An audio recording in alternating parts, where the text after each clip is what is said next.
Gilles, thanks so much for taking the time to do this with us on Golf Talk Canada. As always, friend of the show, fellow Canadian, which is awesome. Let's just jump right in. Last time I talked to you, I was a little nervous. I'm so happy that, it's you with your hands on the wheel. You've got a personal relationship to Pete. You were there from the beginning.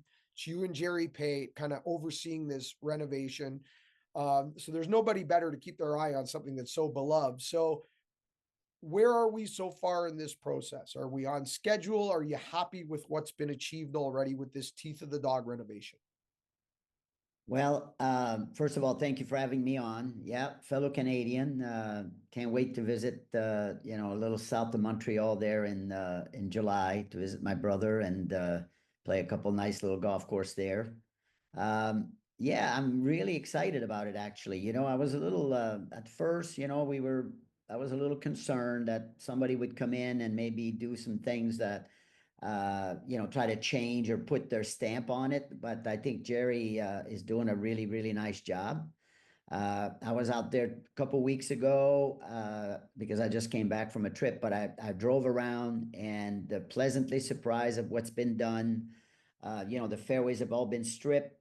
A couple inches. We're going to add 2 inches of sand. The most of the greens were already covered, where they put some type of plastic on it, because they tried to obviously kind of fumigate these things, make sure that whatever the little nematodes or whatever something there shouldn't be there is, you know, destroyed. And the cart path were already in the front nine, and they were pouring some cement on the back. They were already on 13. Made a few changes that are very good because they're kind of the one that over the years have disappeared and added, like say on number two, for example, if you play tee to the dog, the back tee, they have added a back tee to it across the street, but that street is not, it's very quiet, but it's just for 10 homes that are on number 8 type of thing. So there's not much traffic there. Lower the back end of the one that was the original tee and put another tee about 50, 60 yard back, which is Wow. really good. Yeah. Because, for us, we're not going to play there, but obviously when we have some events, like say we have the Latin American Amateur again, and these kids 395 yards, it's nothing, right? So and it was by moving it back, it tightens the landing area also, so it looks a lot better. Number 3, move the bunker a little more to the middle, which again, that'd be good if you try to lay up, instead of try to go for it. If you can't get it on, then you're gonna have to lay up properly, maybe 100 yards from the green. And then he added some tees on number 6 that were there originally, a little bit away from the water. We have those tees that are right on the water, but in the old days, they used to be up. The back tee was up a little bit away. And then, so that gives us a few options. And also we can kind of visually the cart path that was right down on number 6. And we stood, you went right down, and such gorgeous view of the ocean and the fairway. Looking at a cart path in the middle there wasn't really that attractive.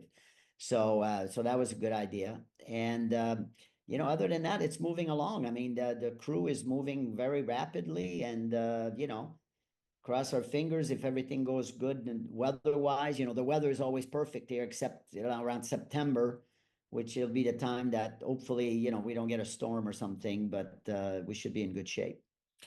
Okay, so from an architectural perspective, some of the changes are really going to hit kind of the professional player, the advanced amateur for events like you say, like the Latin amateur, things of that nature. Your guest play or your resort play won't really see much of those tees on places like 2, places like 6, etc.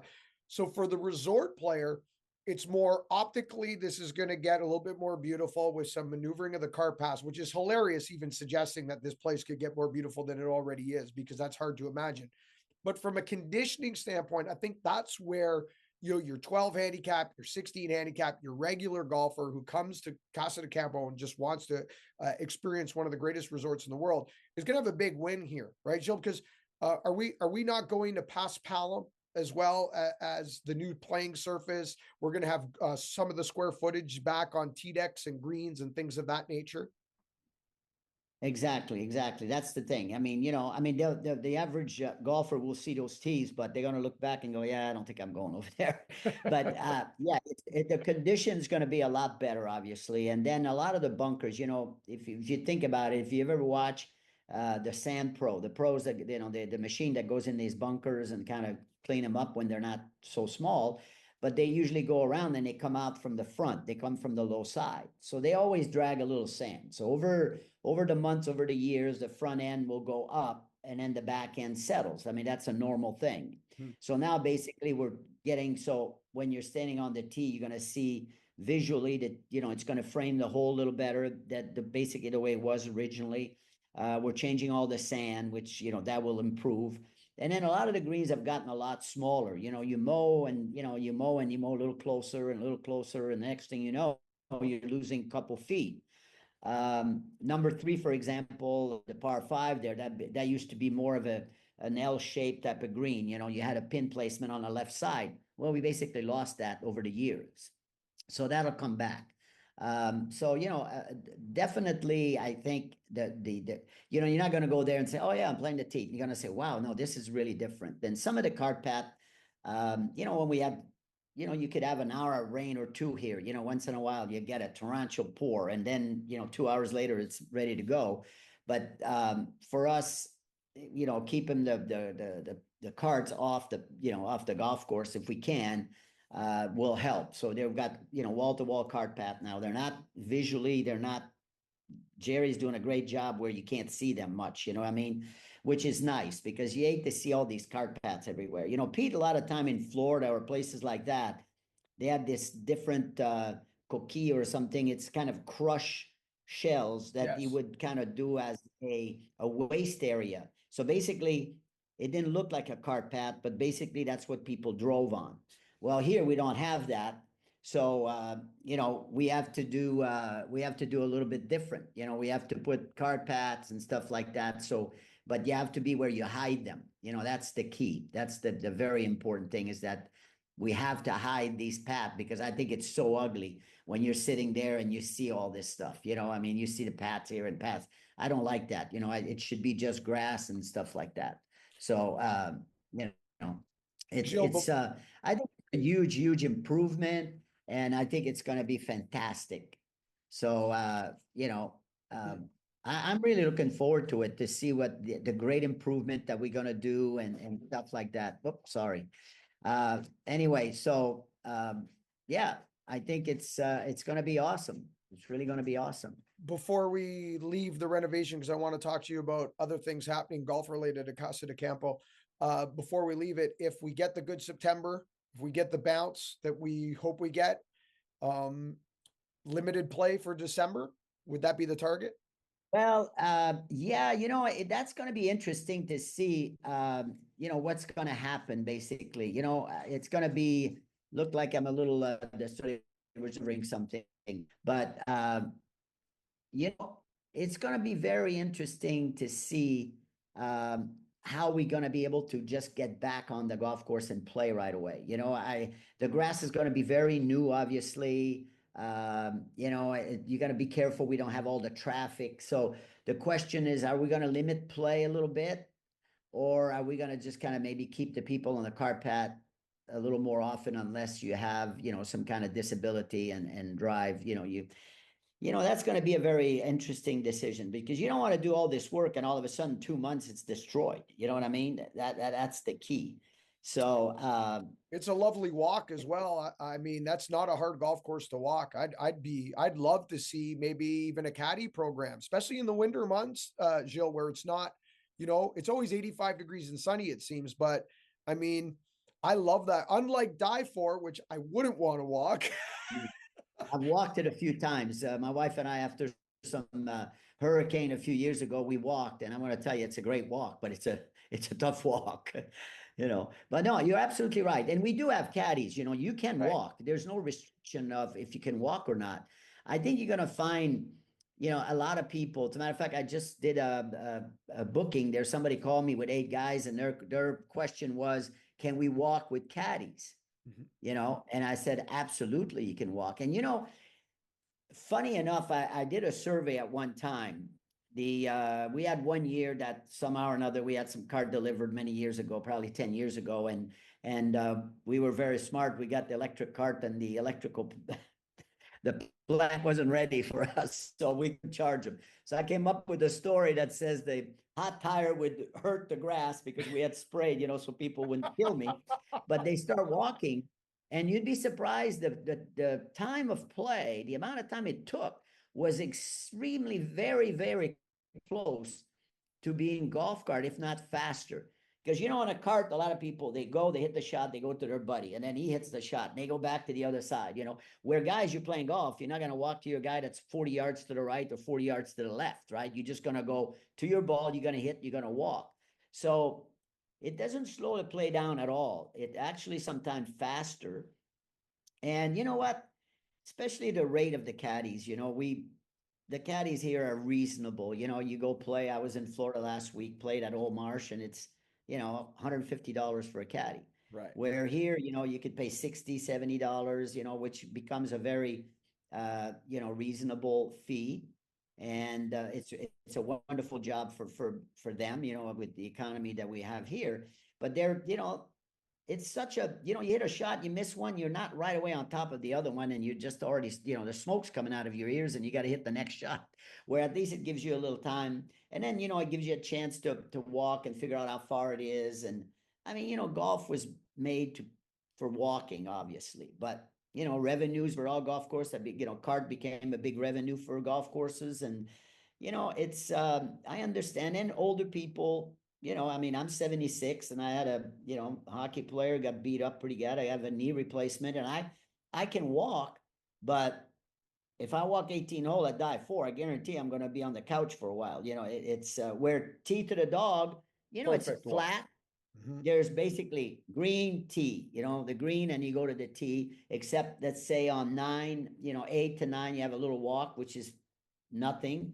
And then to 15, where you're walking there, that little alley to 15, you're thinking in your head, oh, I'm just walking in reload alley, because I call that reload alley. I love it. You get to 15, you got 15, 16, 17, and it's right on the ocean, and you got that little, if you got that little banana slice going for a righty there, it's definitely going to be reload alley. Well, definitely something to keep our eye on, and maybe something to consider when we reopen Teeth of the Dog in December, because I'm with you. I think it's a beautiful walk and might help us ease our way back into all that beautiful work you guys are doing. Okay, Gilles, I got 2 quick ones for you before we let you go. There's still great golf at Casa de Campo while we wait for Teeth of the Dog. So I understand someone told me, a little whisper in my ear, that not just Links, not just Die For, but La Romana Country Club has opened up some of their tee sheet a little bit to some guests. Is that true? If we come down before Teeth of the Dog, there is some limited play at La Romana now? Yeah, we do have a few tee times that we've opened up, and obviously the ownership, they own the whole place, and they wanted to make sure that people totally disappointed, and they don't really have the opportunity to play at a private club. So if you stay for a 4-night stay minimum, then we'll try to fit you in one time, but it's only from Monday through Thursday, and we have about about 10 tee times, let's say, on one side, then goes, and so not to disturb the membership. But yeah, we've been doing that actually. Now we've been doing it for a while, and since we closed in January, it's been very successful. The idea is that we send some people there, and they come back and they're happy. And to be honest with you, the closing of Teeth of the Dog hurt us a little bit, but you'd be surprised how much business we've had. And Die For Teeth, if you do a survey, it's 55-45 right now. There's 55 people think, the teeth is the cat's meow. That's what they want to do. And other people say, Die For is better. And then the Links. My personal experience, and I've been coming now for 15 years, Gilles, down doing things with Golf Talk Canada, and Teeth of the Dog is a very special place for many different reasons. But I believe that the best 9 holes on the property are the Chevron 9 at Die For. I think that Chevron 9 at Die For is, I mean, if the problem with Die For is it shares the same property with Teeth of the Dog. If that was in another location, we'd be celebrating it to be in the top 30 in the world, right? What about links? That's the thing that I do not understand. You know, we just had an event. Paul Fireman, who's the owner of Liberty National, Yep. brings 40 players here every year, and we go in September and have a tournament. And I have the honor to play. You know, that he invites me every year, and I play. And this year, Teat was closed, and they were, discussing maybe you should skip a year, blah blah blah. And I convinced them, and they played the links. They didn't play dive. What we played dive for one day. Paul is, 70 some years old. He's had a heart transplant, and so he's, it's tough for him. But the links, absolutely, the scores when we only play T to the dog versus links and dive four, the links were much, the course showed that it's a hard golf course, although it's not that long, but the greens are all placed. It looks a little bit like Harbor Town. You saw the tournament this weekend. Small greens, plays funny. Well, this is the way links is. That's a Pete Dye kind of a Harbor Town copy. Everything is a little cockeyed, and if you hit a wedge and it's not, you're short by a yard, and you're going, you got a tough chip. And so that is, again, so underrated. And I really would, ask the people or say, look, guys, don't cheat yourself by not playing the links once while you're here. 100%. It is such a good golf course. It's just, we have, listen, Teat, links, dive four, three totally different. Oceanside, inland with some man-made lakes, and then looking over a 300-foot drop to, to a river, plus looking at Altos de Chavon. I don't care where you go. Best par threes anywhere in the world. Every golf course got the best par. Pete Dye could design par threes like in his sleep. His par fives were good, but I don't see, other than a postage stamp, let's say that's a famous thing, but you look, TPC Jacksonville, the 17th hole, number 5 here. You look at even the dive four, we have the Lago side, that is the third 9 that people don't play. They got 2 of the best par threes there. Narrow green, water on the right side, kind of Deadsville on the left, and then the opposite on the other hole. So this is a great golf experience. All right, Gilles, before we say goodbye, now I saved the important question for last. Are the Habs going to get past the Capitals? Are we going to get a Leafs-Hab playoff series this year, finally? My God, last night or the night before drove me crazy. I couldn't believe that they're 2 down. I mean, the one thing I don't, I was a hockey player and I coached hockey at Colgate and everything. I don't understand why they don't just put one guy on that Ovechkin. I mean, every time he was by himself. Well, the one shot he was by himself, and then the next one it was kind of a scramble in front of the net. But that guy, I'm telling you, he's just like a bull. I mean, he is like unbelievable, and obviously his record showed. But I watched Toronto last night, which was it was a good game, and we have a couple friends here from Toronto. Actually, one that lives right across the street from me. He was talking. He was so nervous, and my sister-in-law, as soon as the Washington scored, she said good night, and boom, hung up, and that was it. But it would be great to see. I would just, I grew up with the Canadians, and they won 5 whatever Stanley Cup in a row, and all that kind of stuff. All of a sudden now, the last, I don't know, 10 years, it's been one final, and they kind of got locked out into it. But they look like they have a good nucleus of players now. The only thing to me always worried about is, we build these teams today, and if you don't have huge guy in the playoff, it's always a problem. I mean, we got a guy there, which, because I don't watch hockey as often here, but there's a guy, what is 5'6" or 5'9"? He weighs 165 pounds. That, to me, that's you got to be real tough and resilient and fast as hell to be able to survive the playoff.